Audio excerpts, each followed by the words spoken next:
నేను ముఖ్యమంత్రి కావాలి అనే ఒక విజన్ ఉంది. నేను పెట్టుకున్నాడు. నాకు ఒక రోజు చెప్పాడు, మేము ఇట్లనే కూర్చొని సైదులు కూర్చో తిందామంటే తినుకుంటూ మాట్లాడుకుంటున్నాం. 2 days అక్కడే ఉన్నాను, స్టే చేశాను. స్టే చేసినప్పుడు కూడా ముఖ్యమంత్రి గారు ఒక మాట ఏమన్నారంటే, కానీ ఆయన విజన్కి నేను అన్నాను, అన్న ఇంత రాజకీయం ఉంటుంది కదా, ఎట్లా తట్టుకోగలరు మీరు, ఇంత తట్టుకుంటున్నారంటే గ్రేట్ అంటే ఆయన ఒక డైలాగ్ అన్నాడు అన్న, కళ్యాణ్ అన్న ఏమన్నాడంటే, సైదులో నాకున్న టెన్షన్స్కి, నేను పడుతున్న ప్రాబ్లమ్స్కి నేను ఫ్యాన్ ఉంది కదా ఆ ఫ్యాన్కు ఉరేసుకోవాలి, కానీ నేను తట్టుకొని నిలబడి నేను ముఖ్యమంత్రి కావాలనే టార్గెట్ పెట్టుకున్న ప్రజలను ఈ బీఆర్ఎస్ని పంపించేసి ఇంటికి పంపించేసి కాంగ్రెస్ ప్రభుత్వం అధికారంలోకి రావాలి, నేను ముఖ్యమంత్రి కావాలని చెప్పేసి బిఫోర్ నాకు ఒక 1 year ముందే చెప్పాడు బిఫోర్ ఈ డైలాగు. నాకు అప్పటి నుంచి ఇంకా నేను అయితే ఆయన ఆ డైలాగ్ అన్నాక ఇంకా నేను హార్డ్ వర్క్ ఎక్కువ చేయాలని చెప్పి స్టార్ట్ చేయడం జరిగింది.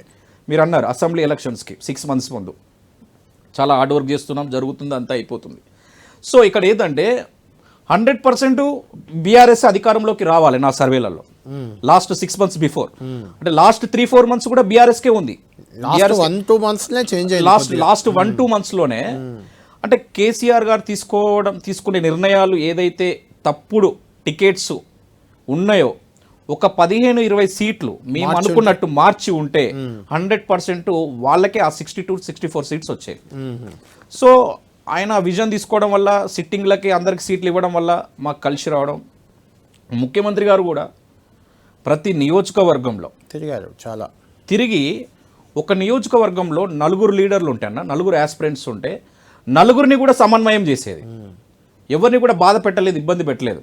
4 కూడా నీకు ఇది చేస్తాను, నీకు ఇది చేస్తాను, నీకు ఇది చేస్తాను, నీకు ఇది చేస్తాను అని 4 సమన్వయం కోఆర్డినేట్ చేసుకుంటూ వాళ్ళతో ఖర్చు పెట్టించి నియోజకవర్గానికి కొంచెం డెవలప్మెంట్ చేసి కార్యకర్తలలో ధైర్యాన్ని నింపి. మీరు ముందు